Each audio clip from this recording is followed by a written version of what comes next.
If the BSW starts to kind of cut through, if we see it rising above 10% in the polls, then the other parties may feel compelled to adapt their own positions, and we could see this kind of war weariness or desire for peace, or even a kind of willingness to accommodate the Kremlin's positions becoming more prevalent. Now to Germany, where we saw significant state election wins by the hard-right Alternative for Germany, AfD, party last weekend in the east of the country. But those results have now led to a pro-Kremlin hard-left party holding all the political cards.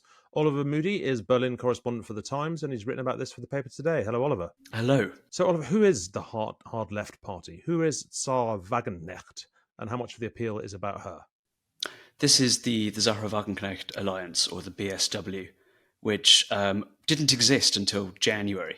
And in the space of 8 months, they have built up an entire political vehicle around one woman who grew up in communist East Germany, and after reunification established herself as a kind of celebrity in the main German leftist party, but broke away primarily over immigration policy last year, and has now established herself as quite a serious political player in Germany's national politics in her own right. And tell me about the region in which she is particularly powerful. Where are we talking about here? So we are talking about the states that used to be the Socialist German Democratic Republic until the fall of the Berlin Wall. In particular, we are talking about Thuringia and Saxony, but we're also talking about Brandenburg, the region around Berlin, which is going to hold its own state election later this month, and Mecklenburg, West Pomerania, which is going to the polls next year. And are these states that remain, even now, so long after reunification,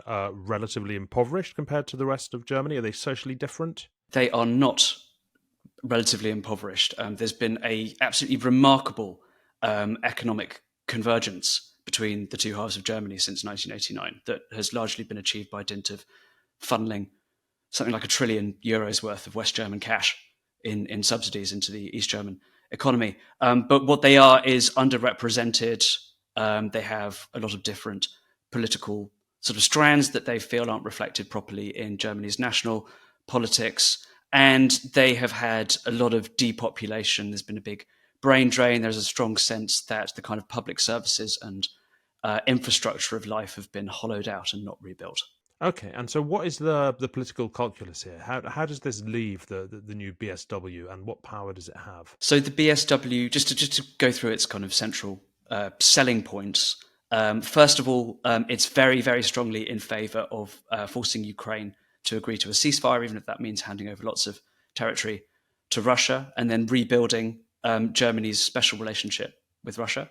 It has kind of retained the very redistributive leftist economics of the traditional German left, but it's combined that with kind of strong social conservatism, especially on kind of a much tougher migration policy. So it's a weird hybrid of populist left and right. And after these election results, they're now the third largest party in both of these states that have just voted, which basically means that they hold the whip hand in the negotiations over forming their governments, because nobody wants to work with the AfD. And when you describe them as socially conservative, is that only about immigration, or are they socially conservative in more sort of traditional ways? Because there was always a sort of strong streak of sort of radical liberalism in the German left. Are they not really part of that? No, they're not, and that was the main reason why the German left has fallen apart and now kind of collapsed into obscurity.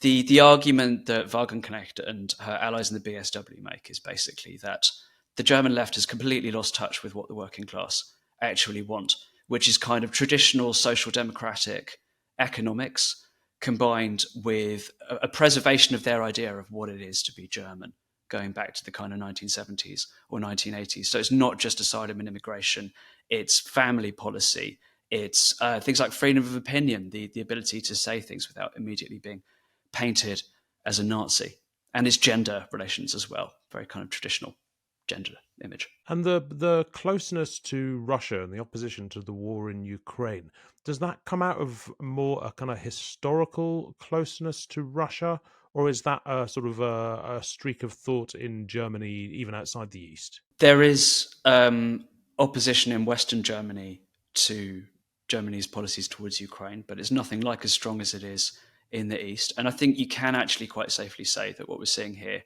is people who either grew up under socialism with a close kind of satellite status under Moscow, or who came of age in the kind of difficult years of the 1990s following reunification, longing for the world that they used to know, where Russia was a reliable partner, there was peace in Europe. Germany was kind of triangulating its position between the US on the one side and then Russia and increasingly China on the other. And look, Wagenknecht herself, I mean, she was born in East Germany, but then so was Angela Merkel. What's her public persona like? Is she popular? Is she loathed? Is she both? When journalists say that politicians are divisive, is usually a euphemism for widely loathed.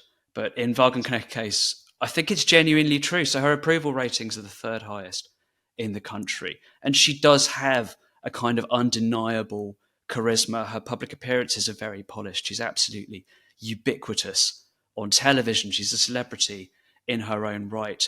But the people who don't like her dislike her with an equal intensity. And that's not just on the left, it's also in the political centre, where there's a real backlash against the idea of working with this party, and a kind of suspicion that not just because of its closeness to dictatorships, but also because of its kind of socially conservative policies, that it would be a serious backward step for mainstream German politics. And opponents accuse her of being basically a sort of Trojan horse for Moscow's interests. Is there anything known about what actual relationship she has with Moscow, with Putin? Is there anything other than an ideological closeness there? We, as far as I'm aware, don't have any evidence that she has been taking money, or that her party has been taking money from the Kremlin, although that is what the German Vice Chancellor and Economics Minister Robert Habeck has recently claimed, and the party's going to sue him for defamation. So I guess we'll get the truth of that in the court documents.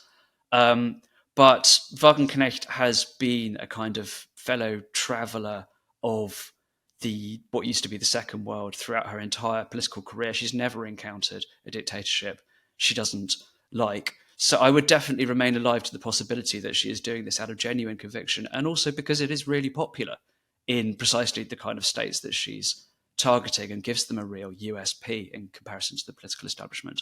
Okay, and so, I mean, from where we are now, then, where does this all go? What does this mean for Germany and its relations with Russia and Putin, and indeed the West? And what impact is it likely to have on looming elections too? Right. So the first issue is going to be these coalition discussions in the states themselves, which ordinarily wouldn't bother anybody outside those states. But Wagenknecht has said, we are not going to make any kind of deal to be in government with you unless you agree to take these US middle range rockets that are supposed to be stationed in Germany and stick them back in America. So she's very clearly trying to link Germany's foreign policy with the prospects of forming stable governments there. Beyond that, there aren't going to be any short-term consequences for Germany's foreign and security policy. But as the Bundestag election comes up in 12 months' time, we can expect this to become kind of a matter of national debate writ large. And if the BSW starts to kind of cut through, if we see it rising above 10% in the polls, then the other parties may feel compelled to adapt their own positions, and we could see this kind of war weariness or desire for peace, or even a kind of willingness to accommodate the Kremlin's positions becoming more prevalent. Oliver Moody, Dankeschön. Always a pleasure. Bitte sehr.